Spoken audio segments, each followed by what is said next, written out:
Hey, this is Anney. And Samantha. And welcome to Stuff I Never Told You, production by iHeartRadio.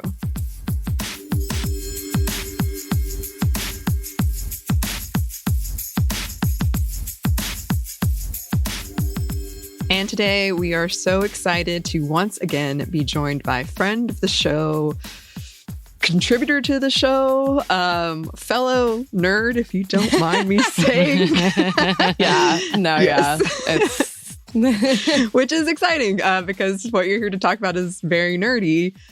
We are joined by Joey Patt, who has brought a topic you've mentioned before discussing, and I'm really excited to learn more. But today we are talking about a character you really enjoy, Lois Lane. Yes. Hello. Thanks for having me back. And yes, I am back to talk about superheroes again. Surprise, surprise. Yeah. And I came to y'all with this. I was like, new Superman movie is coming out. I love Lois Lane. She is one of my favorite DC characters.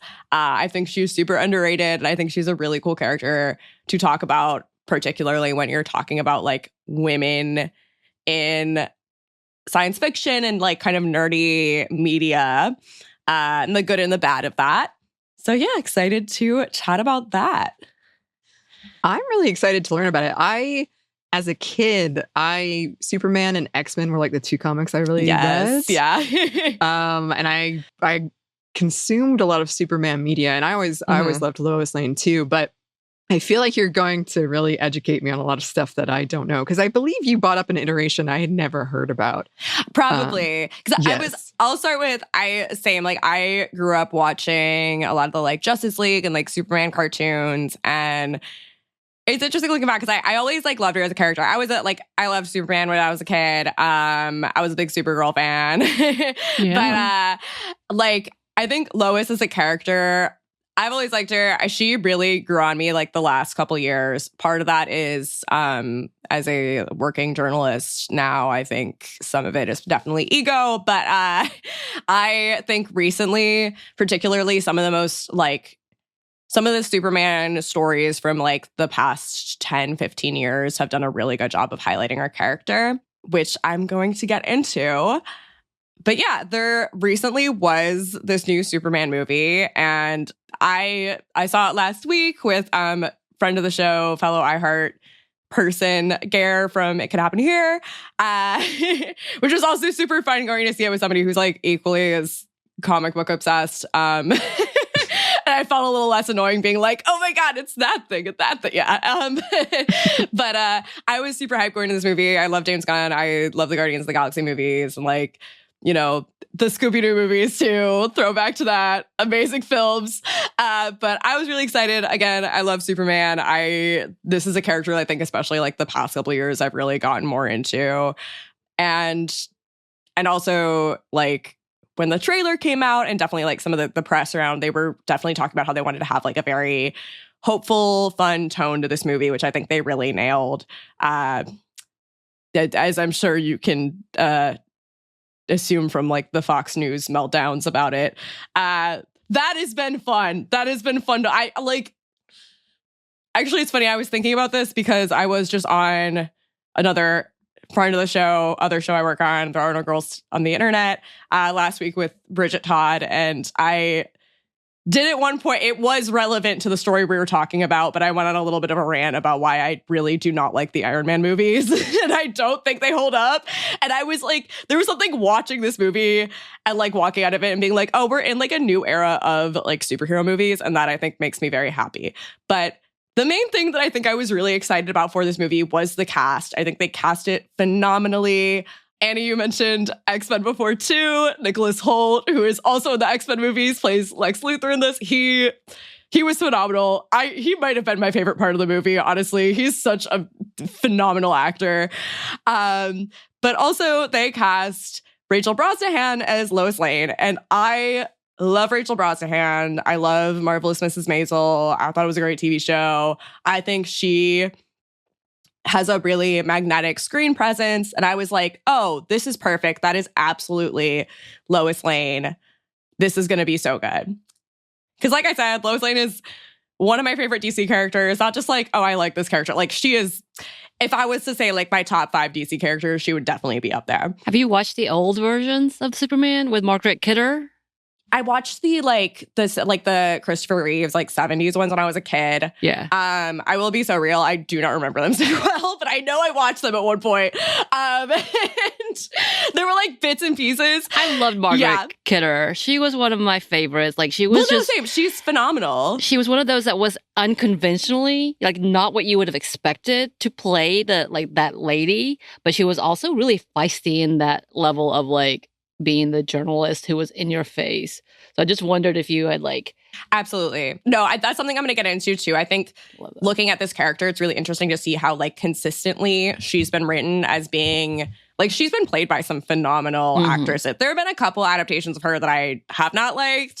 But for the most part, I think I'm going to get into this in a moment, but I think when it comes to specifically the kind of superhero girlfriend trope, she's one of the characters she's one of the few characters in that trope I will really go to bat for. Mm-hmm. Because we're talking about comic books. We're talking about nerd media, nerd culture stuff, which I'm sure I'm preaching to the choir here, but historically has not been the best towards women in those stories, and also historically has been very male character dominated.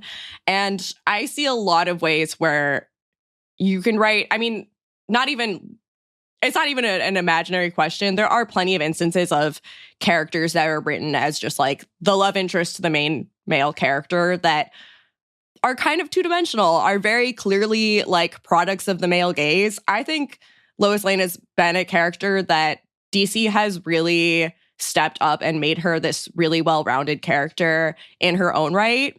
Because I would say, I think the way that Lois Lane is portrayed is the thing to me that makes or breaks a Superman story. Because she's literally the foil to him. She's next on the call sheet, next important to him when you're telling this story. So she also has to be this really strong, compelling character. And I think this most recent movie did a fantastic job of that. So pulling back a little bit, taking a step back, I'm putting my media studies professor hat on for a little bit, because I think in order to talk about this character, we need to talk about the superhero genre as a whole.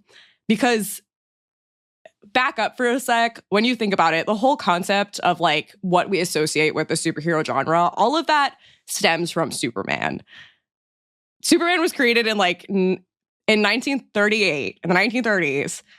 And this was the first character that was a superhero. The superhero genre did not exist before that. The reason it's called the superhero genre is because he's Superman. Superman came first. Of course, when we're talking about fiction and literature, I'm of the belief that everything is just a long-running cycle of fan fiction of other things. So, of course, there were things that inspired this beforehand. There were vigilante stories. There were, mythology and fantasy and sci-fi that this story pulled elements from. But when we think about the idea of a superhero movie or a superhero comic book, there's specific elements you associate with that genre. It's the costume. It is the secret identity. There's the supervillain nemesis. All of these are things that come from Superman. So because of that, Superman is sort of this model for the superhero archetype as a whole. I would say the kind of defining golden era of comic book ones are really Superman, Batman, and Captain America. Pretty much every character since then is an iteration of those characters. You could also argue Superman is kind of the top of that pyramid and then everything else came down. But because of that, Lois Lane is kind of the de facto model for what the superhero love interest character is. She's literally the first lady of the superhero genre. And as I said, this is not necessarily my favorite archetype. A lot of times this type of character is not written in a way that I really like or feel it is written in a very male gaze kind of way. There are,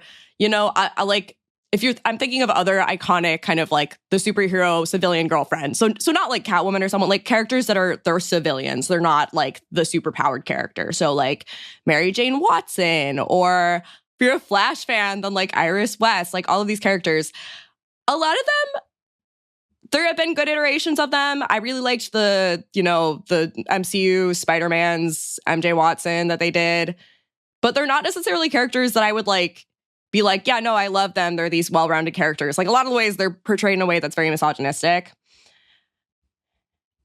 And so you would assume because of this, like Lois Lane sort of being the first, she would be like the epitome of a lot of these tropes. She's also, a character created in 1938.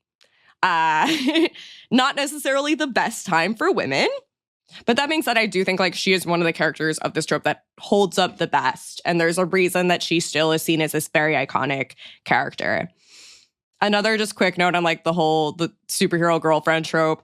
DC is notorious, especially for like killing off love interests a lot too. If you know the term like fridging, like that literally comes from DC because there was like a storyline. I think it was in like the 70s or 80s, but I think it was like a Green Lantern storyline. One of the Green Lantern characters, there's literally a scene where he like comes home and he sees his girlfriend is killed and they like shove her in a fridge and he finds her there. So that's where you get the term fridging, which means, like writing off this female character for man pain. And, she doesn't really exist other than this object. So again, I was saying all this just to kind of set the scene as to where we're coming from, which I think is not what you would expect with this character.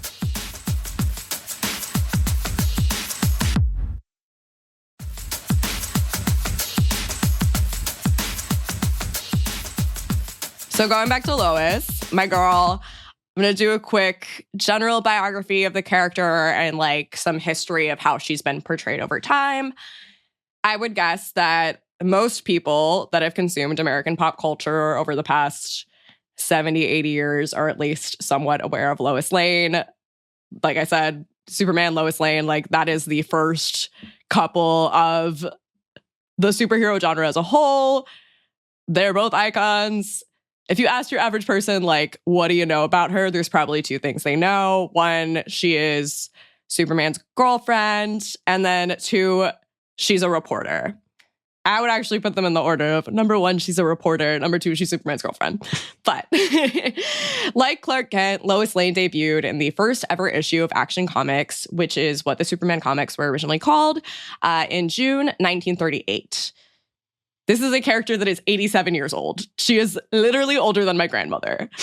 And again, like I said, not necessarily the best time to be a woman. But something that I found really interesting was even in this early comic book era, like the 1930s, 1940s, Lois was always portrayed as super smart, a go-getter, and very career-oriented, which was not common in that era.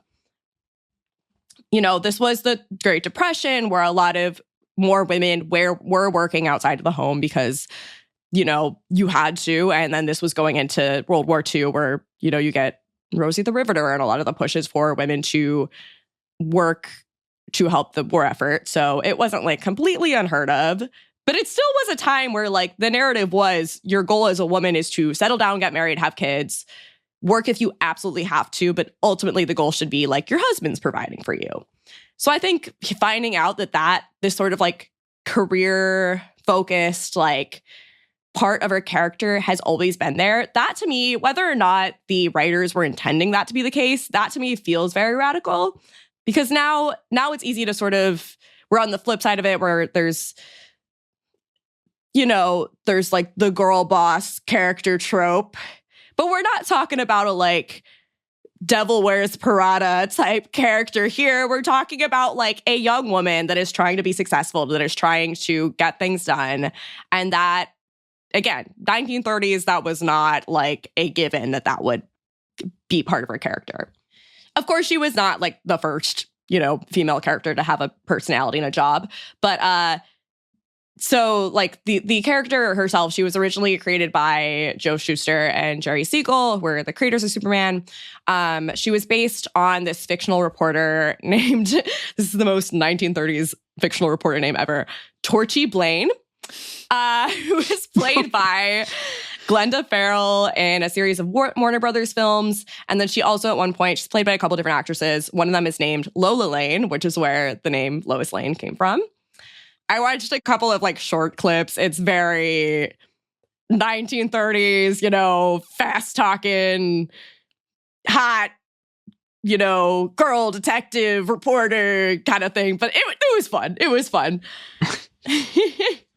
Lois Lane, the character, is the daughter of Ella and Sam Lane, the latter being a U.S. Army general. And Lois grew up being trained by her father in the kind of typical military dad fashion.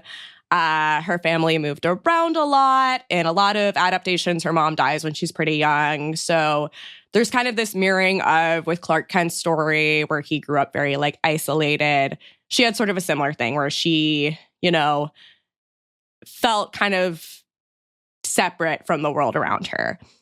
In most versions, she also has a sister named Lucy Lane, who had originally appeared in the 1950s. Apparently, the Lanes, when they were originally introduced, like in the first comics, they were farmers, like Clark Kent's parents. They changed this at some point. I would say probably just because not that many people grow up on farms these days. So, it makes sense to not have both of your lead characters grow up on farms. And then also, like I said, her dad is this like major army general, which kind of gives her the backstory of, why she's able to fight, why she kind of has all of this military backing and training and stuff without actually having to have had a military background. It gets a nice cheat code for the character. As an adult, Lois is a reporter at the Daily Planet, which is where she meets Clark Kent. And when she and Clark are first introduced, they have a bit of a rivalry. They're both like the hot, young, new reporters at the Planet, and they're both very obsessed with this new Superman story that's been popping up. And over time, of course, they become good friends and fall in love and, become the iconic couple that they are today. I mentioned earlier in the Golden Age comics in the 1940s, Lois is written as being very smart and very career-oriented. And something I was kind of surprised to find out was that during this era in the early comics, she is also written as being the only character that suspects that Clark is Superman. And she has all these like zany attempts to try and get him to admit his secret identity.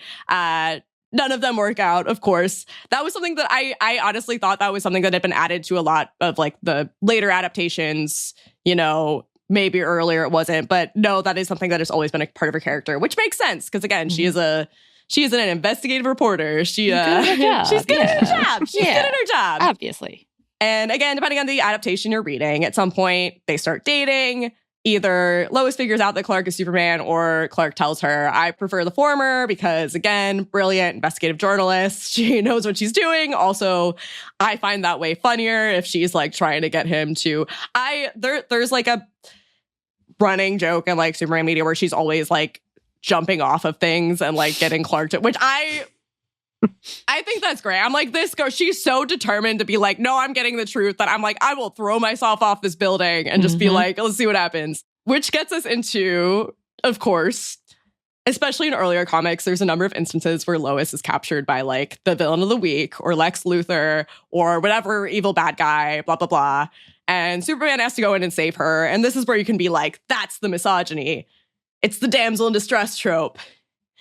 Which I will counter with two things. One, I think, yes, this was a character that, again, it's the superhero girlfriend character. She, especially when she was early introduced, plays that role. I'll give DC credit where credit is due. They have definitely done less of that over time. Like, there's been less of her being portrayed as this damsel in distress and more as like her own character capable of taking care of herself. Again, she has that military training. There are many adaptations where she is, she knows how to handle a lot of weapons that one of my favorite DC cartoons. There's a great scene where like she like sneaks in. She's like in like the White House or something, and she's like trying to get somebody, and she just like pulls out this giant gun, and I was like, amazing. So. Yeah, again, credit where credit's due. I think DC has adapted over time. Also, again, look, most of these situations she needs to be saved from, it's not because she's helpless, but it's because she's doing her job. She is a really good investigative reporter. She's a Pulitzer Prize winning investigative reporter. And look, I'm just saying, if I knew that I had a bulletproof, super strong, flying alien boyfriend that would show up and save me from whatever goofy situation I ended up in, I would maybe take a couple more risks too. Maybe break into a couple of government buildings. I mean, no, I would never do that. But I get where she's coming from. You know, it's more like you got to use the tools that are in your arsenal, right? And that leads me to like one of my favorite things about this character, which I've kind of gotten at. Again, she's very brash. She's very go get it, getter. That's not a right. She's a go-getter. That's what I'm trying to say. Yeah. She's a go-getter. Yeah, you got it. And she is a character that I think like when she's written right, when she's written in a way that like she has to be just like batshit insane. Lois and Clark are the iconic couple that they are because they are both the characters that will run into the burning building to save somebody. The only difference is that Clark is fireproof. And I think like some of my favorite versions of Lois Lane, which I'm going to get into later, a lot of them really mirror the way that Batman is written as a character, which I think is really interesting because they're both these characters that they're like the humans. They're the non-superpowered characters in a world of superhuman beings. They're motivated by this desire to help people and to create a better world and to take down those in power. And because of that, they are the people that will run into the burning building and, use their brains to take down the bad guy. Like, there's a lot of Superman runs where, like, yes, I guess technically Superman is Lex Luthor's nemesis. Lois Lane is really the one that he's facing down. Like, she's the one who's going to get him in the end. And also, yeah, again, I think, like, she's a character. She's an investigative reporter, similar to the way that Batman, like, my favorite versions of Batman are, like, when it's really written as a detective story. My favorite Lois Lane arcs are when it's written as a detective story. So it makes sense. They're, my two favorite Clark Kent love interests, of course. What? I didn't say that. Mm-hmm. There's some fun, like, love triangle stuff with the three of them, too, which I'm also, you know what? I'm like, this could be a Challenger situation. And, anyways, not going on that tangent. Anyways, clearly I'm not the only one, too, that thinks that she is this really interesting character in her own regards, because there have been a number of runs that have centered where Lois Lane has been, like, the cover character. She's been the main character, like, over the years. The first was from 1944, and it was called another incredibly 1944 name, Lois Lane, Girl Reporter. Succinct. Which is just, I just sit with that for a second. But, I'm like, they gave her own run. That's, kudos to that. Girl Reporter, I don't know about that, but they tried. There was another one later on called Superman's Girlfriend, Lois Lane, which ran from the late 50s through the mid 70s, which honestly I was like, that's a pretty long run for a comic book series. I was like, okay, yeah, like, and this was the pre-women's lib era, still starting with Superman's Girlfriend. But, I guess it's a step up from Girl Reporter, maybe. There have been a couple more runs where she was at the helm of that for the next couple decades. Most recently, in 2019, DC published a 12-issue miniseries called Lois Lane, written by Greg Rucka, who is one of my favorite comic book writers. I love the series. It's really great. Really leans into, again, that, like, it reads very similar to a Batman comic. It is a detective story. Also, it does open, the first couple issues are in Chicago. So there was a little bit of hometown pride there. That series also features Renee Montoya, who is another one of my favorite underrated DC characters. If you've seen Birds of Prey, that's the Rosie Perez character. And that, she's iconic. I love her. She also, like, spends half the series flirting with Lois. And I'm like, this is, you know what? Beautiful. A big theme of that story, too, is, like, in the background, there's this whole thing about how, like, there were like pictures leaked of her and Superman kissing, and it's like the double standard of people being like, wow, he would never do that. She's a married woman, but also she's evil. Her, how dare she? And like talking about that kind of double standard. And it's a good series. You should check it out. Would recommend it. Again, love Greg Rucka. He wrote one of my favorite Batwoman runs.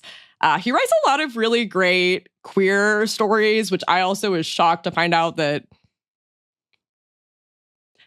I don't know how he identifies. I just saw on his Wikipedia page that he is married to a woman. So I was shocked that he's at least, like, maybe he's a little, who's to say? He could be bi.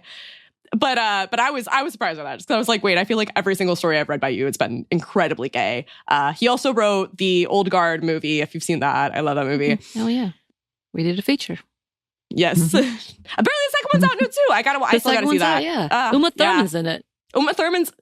Of course she is. Of course she is. Just so you know. Okay, keep going. I did not know about that, but I'm obsessed. I like, see, that's going to be, I do regularly get Uma Thurman and Charlize Theron mixed up, though. So that's going to be, and now they're together. How are you going to do this? Oh, no. That'll be rough. Or amazing. One of the two. Or amazing. I know. I was like, I mean, I'm not going to complain. They're both the two loves of my life. But anyway, sorry, keep going. Back to Lois for the last couple points of her story. But yeah, back in the 90s, going back a little bit, she and Clark get married.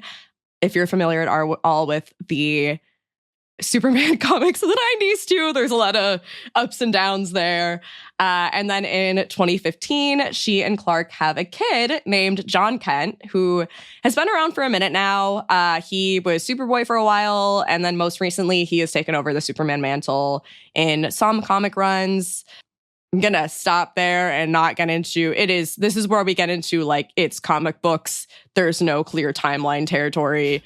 There's some runs that are out right now where Clark is Superman, and there's some where John is Superman. It's confusing. We don't have to care about consistency at this point. But John is at this point a pretty established character. So Lois being a mom is also a pretty established part of her character, which again, props to DC. I think they did a good job of having this become part of her character. You know, the Superman series as a whole, like family is very central to that. But it didn't really do anything to like sideline her character or take away any of that kind of like power that she has, which I think like kudos to them for that. That could have easily been a chance for them to sort of sideline her, and they decided not to do that. And, you know, you can have it is the thing where it's like you can have a character that is both, you know, very much her own, has her own agency, is in charge of her own destiny, is doing all of this really bad stuff, is taking down bad guys, and she's a mom, and she has a kid, and that is part of her character too. Also, John Kent, famously the bisexual Superman with a male love interest currently. So, you know, if this woke Superman is not enough for Republicans right now. Quick side note about that. I will say too, there's been obviously a lot of coverage of this movie talking about the fact that some people are freaking out a little bit about, you know, they made Superman woke, a character that's entire thing has been protecting people and making the world a better place. Crazy. But I do think this movie, like, I will say I went in a little bit skeptical. I was like, oh, sure, okay, it's gonna have like some leftist themes. Sure, it does. There's some like allegories in the movie that you're like, oh, okay, yeah, wow, this is actually it kind of renewed my faith, I think, in the ability of superhero movies to not just kind of, obviously with every superhero movie, there's an element of like, yes, this reflects American militarism, American exceptionalism, but also there are a lot of beautiful things that you can have in these narratives. And I think this was really pulling back from a lot of the military heavy elements and was taking a much more humanitarian approach. And I thought that was fun. That is the sort of intro to Lois Lane, the real hero of the story.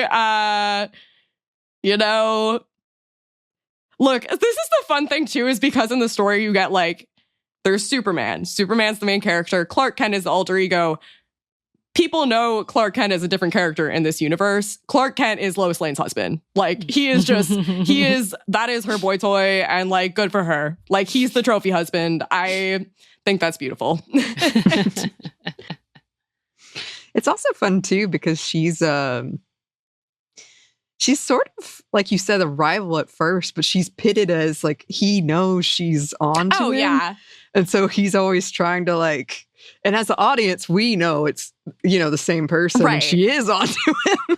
I think like their dynamic works because like he's intimidated by her because he knows that she is super smart. She can figure him out. She is one of the few people that can like take him down because she's that good at what she does. I think, I'll pivot here to like some of my favorite versions of her and some like small kind of details about her. One side note, as a short girly, I do appreciate it. Well, obviously she's next to Superman, so she's always going to look very short, but like a win for just like short girls that don't shut up. I diva, love it.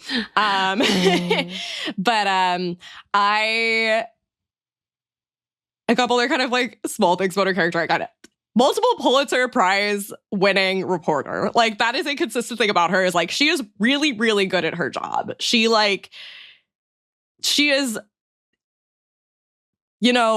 I talked a bit at the beginning about how part of me, it's like the ego part of me that wants to be like, yeah, it's the journalist characters that are like saving the day. But like, she really like, there's a reason Clark Kent is also a journalist. Like, it was written because it was like supposed to be, and whatever. I'm not going to go on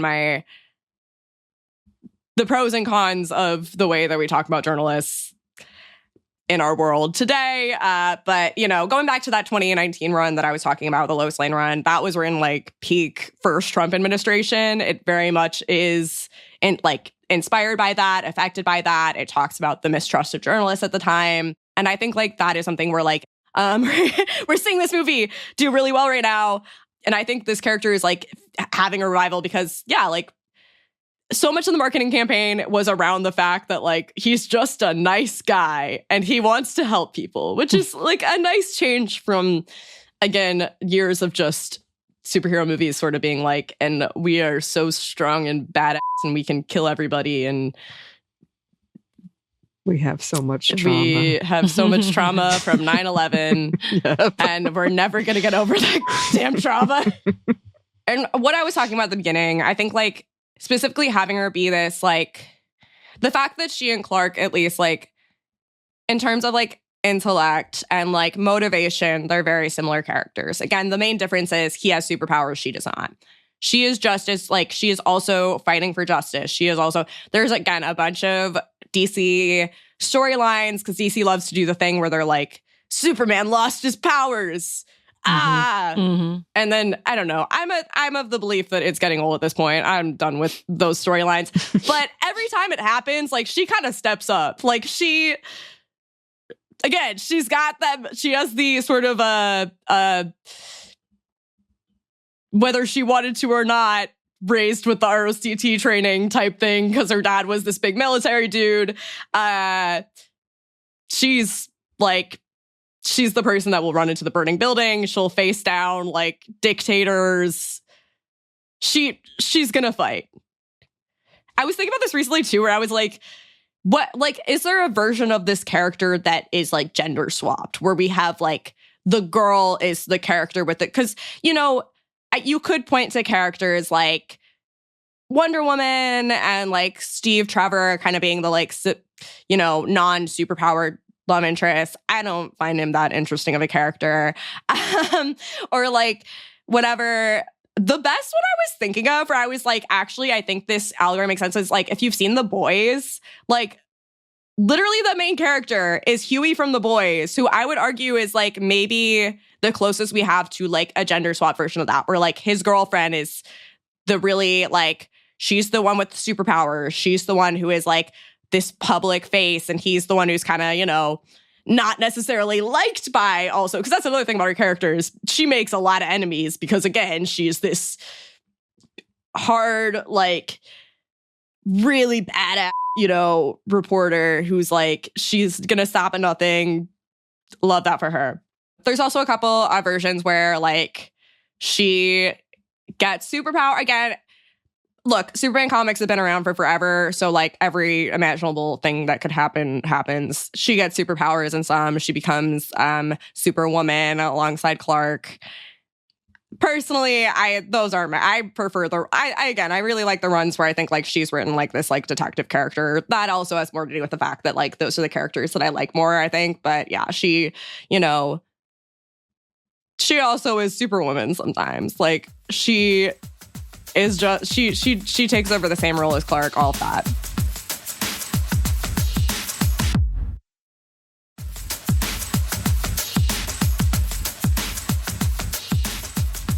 Ending in a couple just small fun facts about the character. I'm wearing purple today to record this, and she is oftentimes wearing purple, which I always was just like cool aesthetically. It looks beautiful. When I was watching the movie, the most recent movie that came out with again, friend of the show, Gare from It Could Happen Here, they pointed out like, oh yeah, it's because Superman, he's red and blue are his colors, so it's a combination. And I was like, that makes sense. I never realized that, but yeah, so thank you. Shout out to Gare for informing me of that, which I also think is cute. It's like she's, again, this kind of mirror of his character. Something that kind of going back to how things that were originally written in a way that maybe was dipping its toes into misogyny that I think has been kind of revamped in a way that I don't hate. She throughout all of the comics has never been able to spell. Like that is a like running joke about the fact that she's this like really, really successful reporter and she like cannot spell. There have been some interpretations where it's like, oh, like maybe she's like dyslexic or something. But it's like at the point where and this is me being too like projecting a little bit. I as somebody who also cannot spell for I do have a running theory that a lot of the best writers that I know are terrible at spelling things correctly. So I was like, you know what? Maybe this just adds to my thing that I need to remind myself. So I feel better about the fact that I can't spell either. But it's like, it's a fun little thing about her. I love this character. My personal like favorite adaptation of the character. And I really loved the Rachel Brosnahan movie version, this most recent movie. I think we brought up before the show I told you both to watch, My Adventures with Superman. Really good cartoon show that's on HBO Max. Really cute. That version of Lois Lane, by the way, also is Korean American, which is really cool.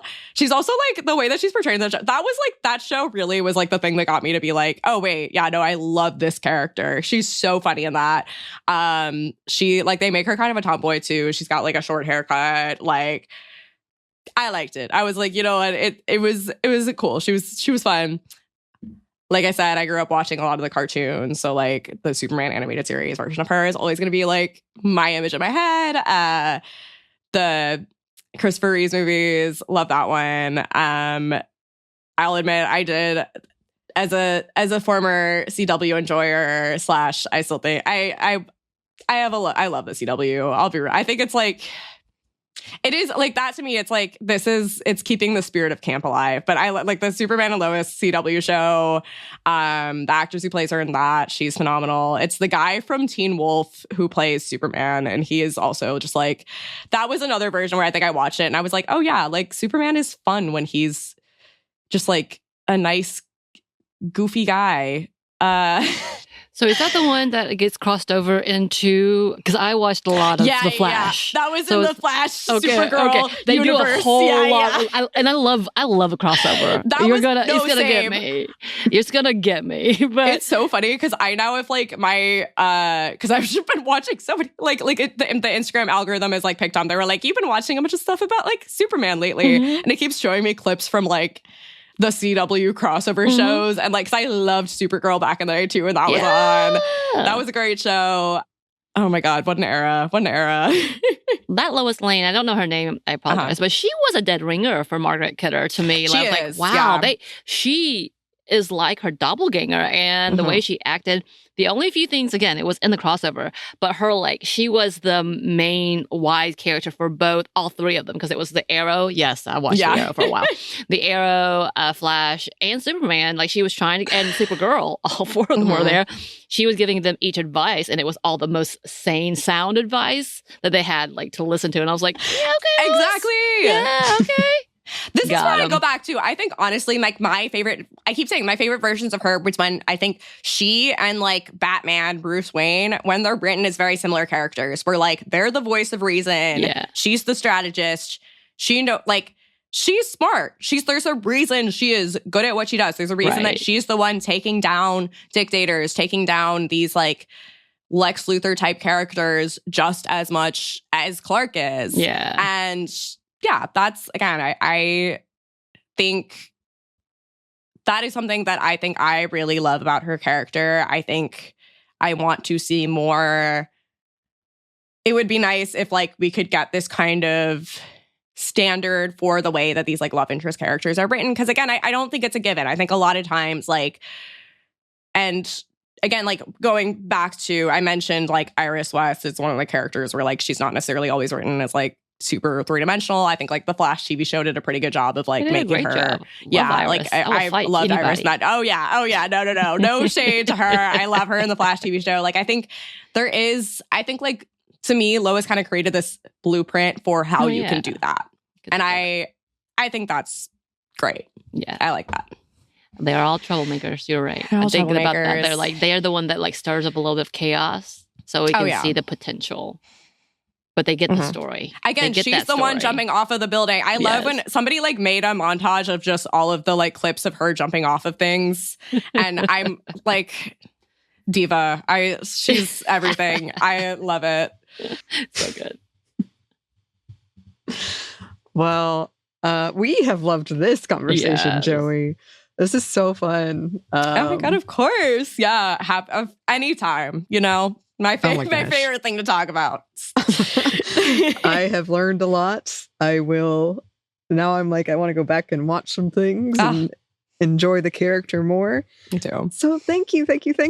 Of course. Yeah. Both of you need to watch My Adventures with Superman, by the way, and let me know your thoughts. Because you're actually, quick tangent too, because you talked about there has kind of been this consistent, like, she's had all these different adaptations. There have been certain things that have, like, tied the character together. She's been very assertive, very wise. Like, I think My Adventures with Superman, because it's also a younger version of the character, has a bit of a fresh take.